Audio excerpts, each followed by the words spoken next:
Do I say my name now? You can, whenever you're ready. Donna Kennedy. I'm 75 and a half. And art to me is the music of my heart and the rhythm of my soul. That's how I feel about it. I've always had an inkling about it. Other people picked it up. I just needed the professional training.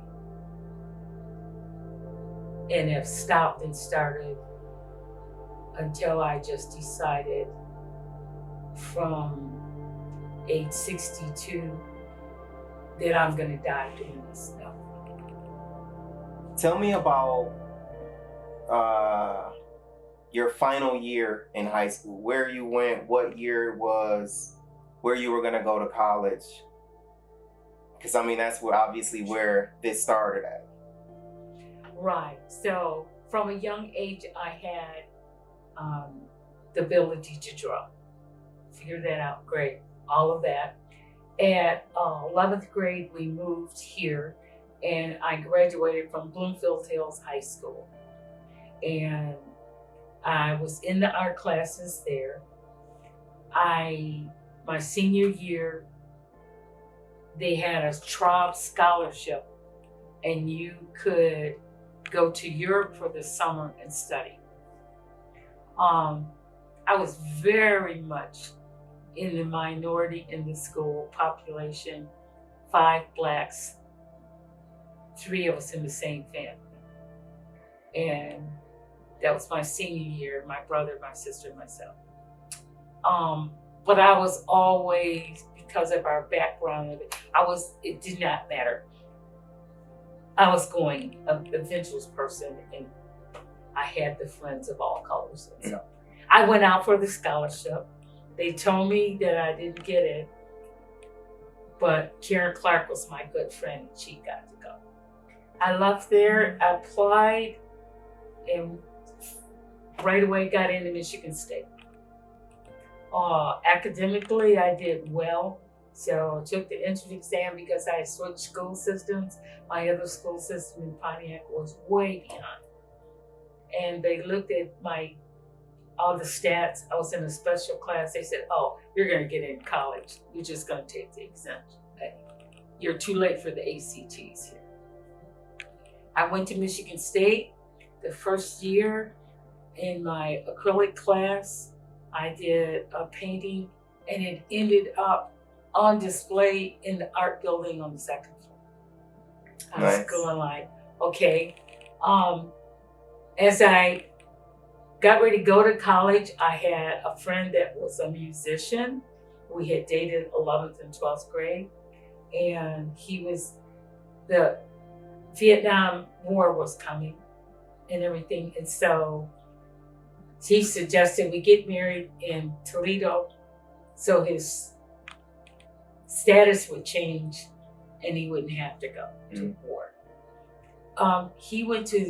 Instead, he went to Europe. I got accepted at Michigan State, so I didn't go. Mm-hmm. And then from then on, I was gonna be a hippie and an artist, I thought. So in my second year is when I met my husband and married and went into life as a homemaker. I still was trying to do my art, and my dad and my husband was from the South, a very hard worker, established himself buying a barbershop. He had no desire about this art. I had 30 empty frames on the wall in the living room. He goes, you have to leave that up there? Anyway, so I left it alone. And then after 9 years of marriage, I divorced. Just decided, no fights, just decided we had 2 kids. I was Susie Homemaker, the gardener, all of this. But I asked where's what I was going to be in life. I was going to be an artist. And he didn't understand that at all. Mm-hmm. And so we quietly went to the same attorney at first and just said, I just don't want to be married. So through the years, I went back to Oakland Community College, Oakland University, and I was a business major because I had a really good job. On my day off, I would take classes because they were in school all day. Mm-hmm. And I go to Oakland University, always took art classes along with my business studies. I would always find instructors that saw my value, and I kept getting A's.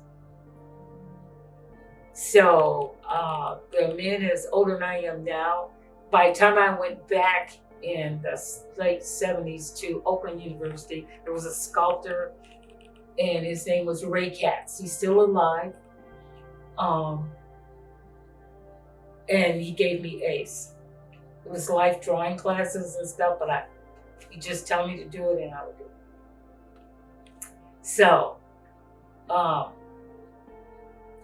managed to get through life pretty good.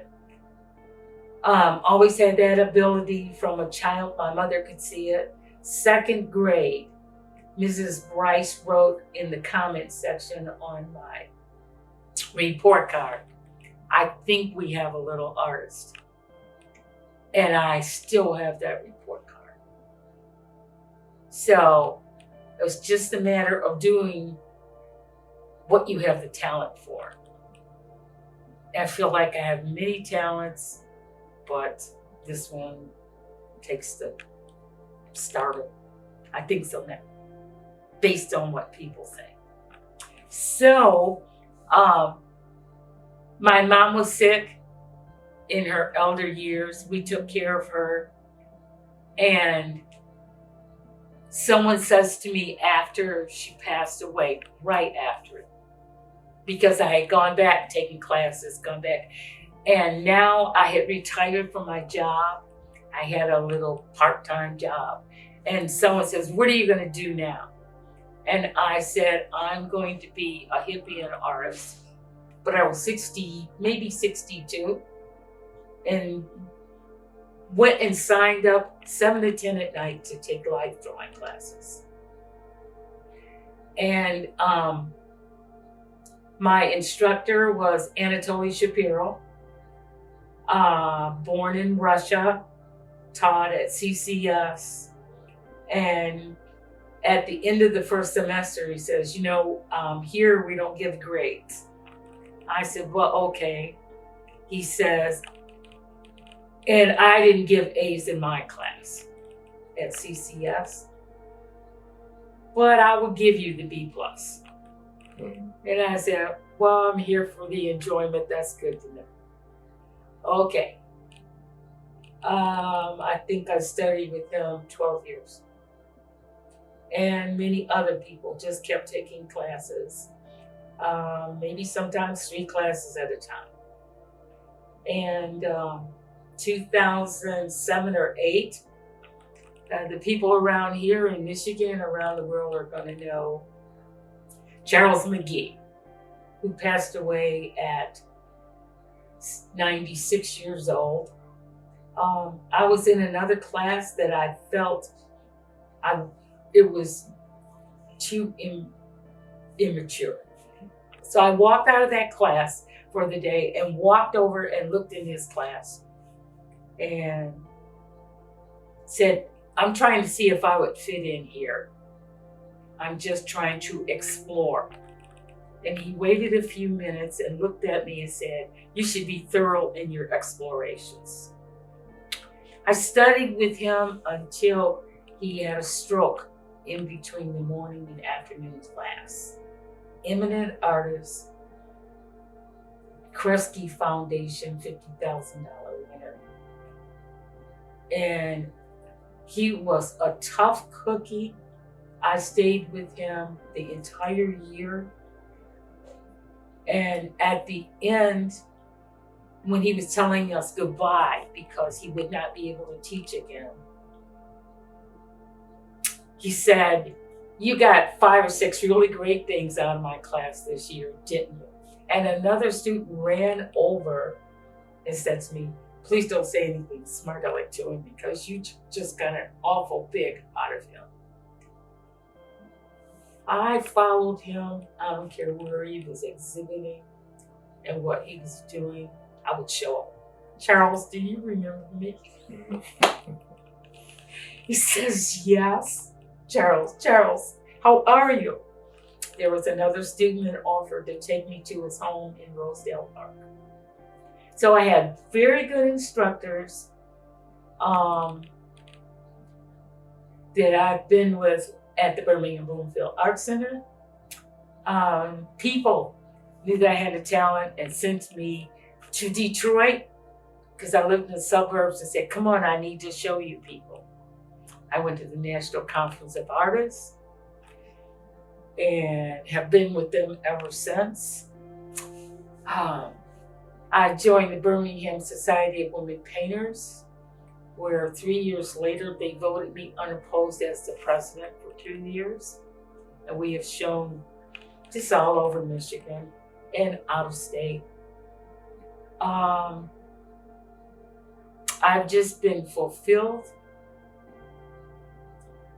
and I will continue. It's in my heart, it's in my blood. I think to my supporters, people have been very kind to me.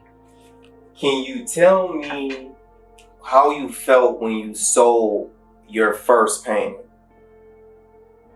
When the passion turned into something monetary? The biggest was I had Pontiac asked me if I would do a show for Black History Month. And that was about 2015, 2014. And they had another person they were going to put in a show, and they says, oh, do you want to display? And I said, well, okay. And I went, and this person is doing fine now. However, at the time, he was a newbie and very experimental.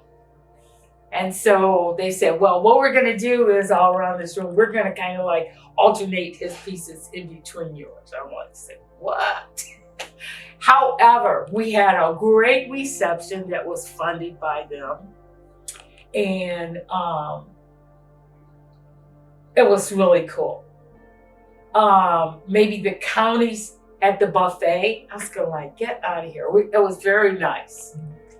And then the council and maybe the mayor from the city of Pontiac had some annual event with my art on the wall.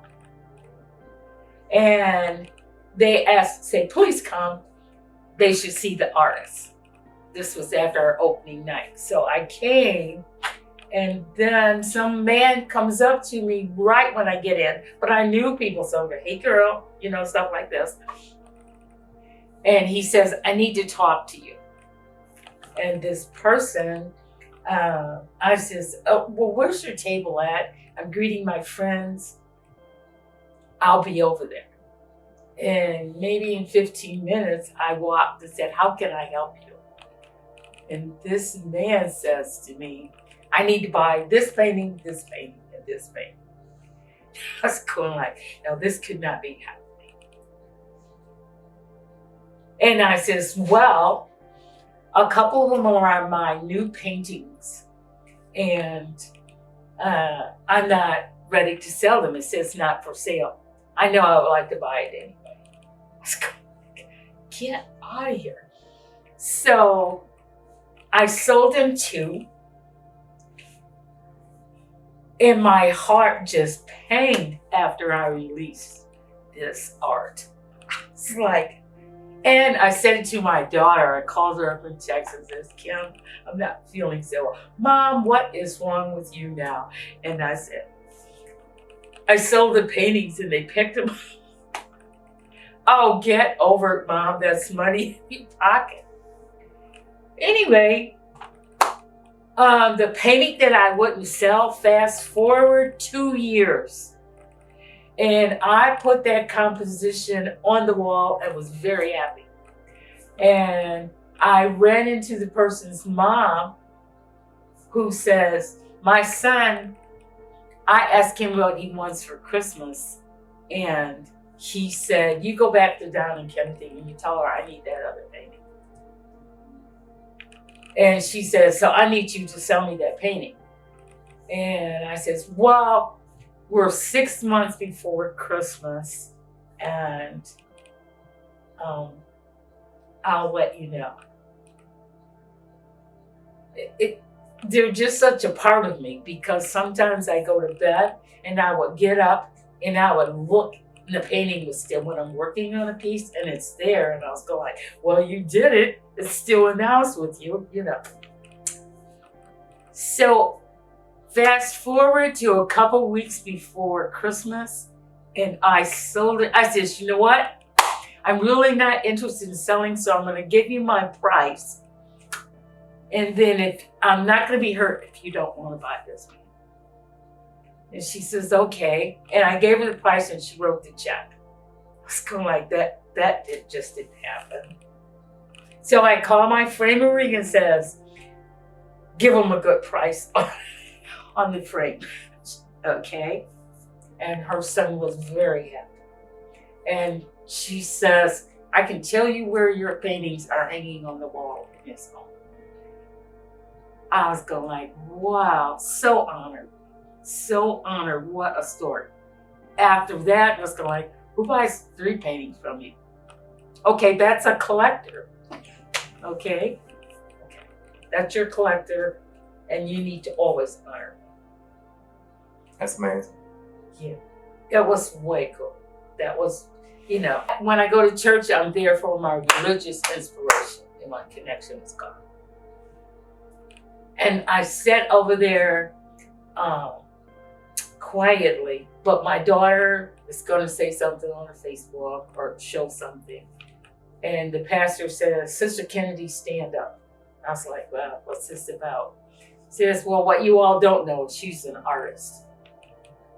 And what I'm asking her to do is to bring those paintings to the church so that you can see she's an artist. And I did. I had another newbie artist that paired grapes, cheese. After church, in the fellowship hall, I took all these paintings over there. And people were like, you haven't said anything, you're sitting there. I said, well, I'm here for my religious inspiration on Sunday, not to promote myself. But that was an honor also. I then left that alone, and several years later, I caught my niche with the praise dancers, the choir, everything. And Anatoly Shapiro, again, my mentor from Russia, says to me, oh, you got something nobody else has got with those photographs of your church. And so I quietly did the praise dancers. I quietly did a team. And I got another phone call from my pastor, and he says, so I understand you have some more paintings. And could you bring those to the church just so that, and we put them on a big easel in between church services and put those up. And the ladies that did the dancing had no idea there was a big painting. And just walking out of church one Sunday, I said, I love what you all do. Mm-hmm. And what you don't know is I've put you on canvas. And she was in the spirit in the picture, okay? And she's standing on the church steps and she goes, you're gonna have me crying again, you know. And I was going like, yeah, it's really pretty cool what I was able to put on canvas. And she goes, wow, wow. So it's just been really good. It's just opportunities through all of the art groups. I've been to North Carolina in the galleries down there where it got stuck during COVID. I had 2 paintings at U of M Hospital for Ann Arbor for about 9 months. They got stuck there. I had 2 paintings in Royal Oak Beaumont facility. All during COVID, I had paintings up with my groups. Many opportunities to be in art auctions, Detroit Breakfast Club down in Illinois. Just people have keep saying to me, even though I knew of all these places, when you get to one, I had some very good friends in the National Conference of Artists who said to me after one of our meetings, come on, you're not out. Because I showed there. And then they said, and I just said, I'm not out. What's that mean? They says, you're not out. We got to show you someplace. Well, my godmother had a home in that area many years ago, but now it's the art district and everything. And we would meet at Noni's. And but these 2 women said to me, come on, get in your car. We're taking you on to Illinois. Somebody needs to see your work. And I went into a restaurant that used to be B. Siegel's on the avenue. I went to Art in Motion, and that person had worked with me in management for my company. And they're introducing me to this woman that has, what you show in her place, ceramics, a very nice place. And it says, well, this is Donna Kennedy. And she says, Donna? Had no idea. Anyway, so just now there's like an opportunity almost every week. What motivates you to continue doing art at this age? Or at any age for that matter? Like where's your inspiration or motivation come from now?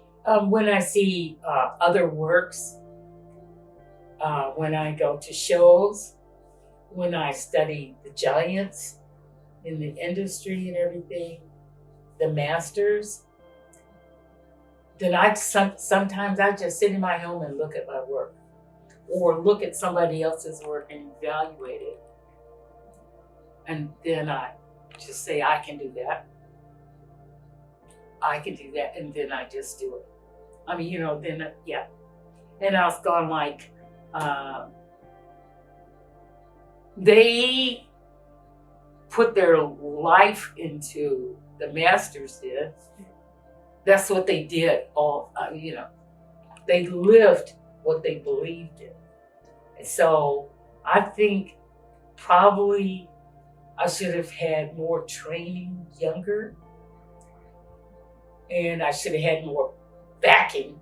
Oh well, so what? I've lived life. But if you'd had that, just think where I could be now. But it's not about money. It's about I get the true fulfillment. When I am just here by myself, I can come in the living room and sit. I can walk around. And sometimes I just sit and go, you did that. Get out of here. And I studied at with Todd Burrows. He has his places in Royal Oak now. But I did Venetian oil painting. And I was doing the ballerina, which you have in the other room. And I was working on him, and I have a photo of that. And he came up to me, he says, you know what, Donna? I am the instructor, but you're making me look pretty good. I said, well, all righty then. So for these paintings that are behind me, I did those off the things that I had in my home. He called me up on the phone and he says, the Michigan Design Center has the people that are doing a presentation of their rooms. But they need artists' works to go into their rooms. I'm not saying that you're going to get in, but why don't you submit that oil painting? I said, well, okay. in less than 24 hours, I had a phone call back that says, you're in. I made Birmingham eccentric. I made the free press. This is where it showed up in the newspaper because it was a big event for them. And someone would say, girl, do you know when I was at the Pontiac Creative Arts Center, we had a lady just interviewing like you do. I went to Bible study at the church. And I sat down and someone sitting next to me says, don't act like you don't know you're on the front page of the paper today. And I said, I am. And this interview that the lady did, the two artists were talking to one another. She snapped the pictures and there I was on the front of the paper. And I was going, wow. So good things like that, you know, and people keep promoting you. And this guy tells me, submit that painting. I went down to the room and the designer says, I'm the artist for that painting. He said, I was hoping I was going to get to see you. Took a picture with him. It stayed up for 30 days. I was going like, get out of here. Good publicity. Mm-hmm. Just you keep meeting people that can help you or you can help them. And part of it is really that I need to pass it on to somebody else.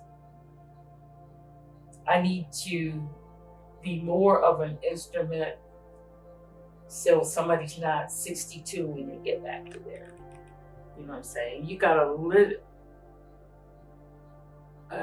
With obstacles, life's gonna be there. But if you got a passion in your heart, I don't care what, if it's gardening, just keep on doing the flowers, you know? And so I've just had a lot of supporters. And I have a lot of time on my hands, so I've started another thing. Okay, so last question. What advice would you give to somebody just getting started or somebody who doesn't have the confidence yet to really put themselves out there? I'd say get some people to tag along and just go. Or you can use TV, you can use the media, you can see what the possibilities is. There's so many artists that are showing you step by step in the media. Just force yourself. Just keep drawing anything that's around you, painting anything that's around you. Just keep doing it. If that's what you want to do, just keep doing it. But you got to step out so somebody knows where you're at.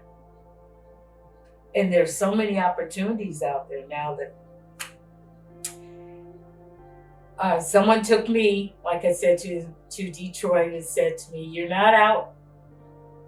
Come on, I'm going to go and show you. And I'm still there.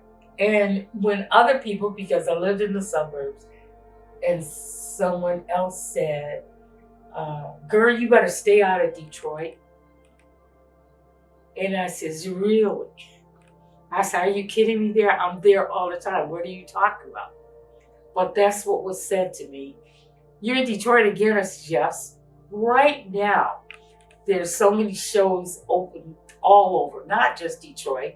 I followed Charles McGree to the Marshall Fredericks Museum in Flint when he did one of his biggest pieces before, at 90 or something like that. Got in the car, couldn't find somebody to go with me, and drove to Flint and said, Charles, I'm here. You know, but you gotta just keep. You gotta step out, don't wait for somebody. You gotta have faith in yourself. And with God, all things are possible. That's what I say. I look at my hands and I was going like, well, this is another thing that I really say to people all the time. When they say, well, how'd you go back to it so late? And I said, well, I guess God waited till I got all the foolishness out of the way. And says, now I'm going to show you what you can do. So, the kids are grown. You're done with a lot of little things. And that's what I said, I'm going to be serious. And my parents were deceased. And I said, well, just step out. And I did. It worked. I feel it's worked. I love it.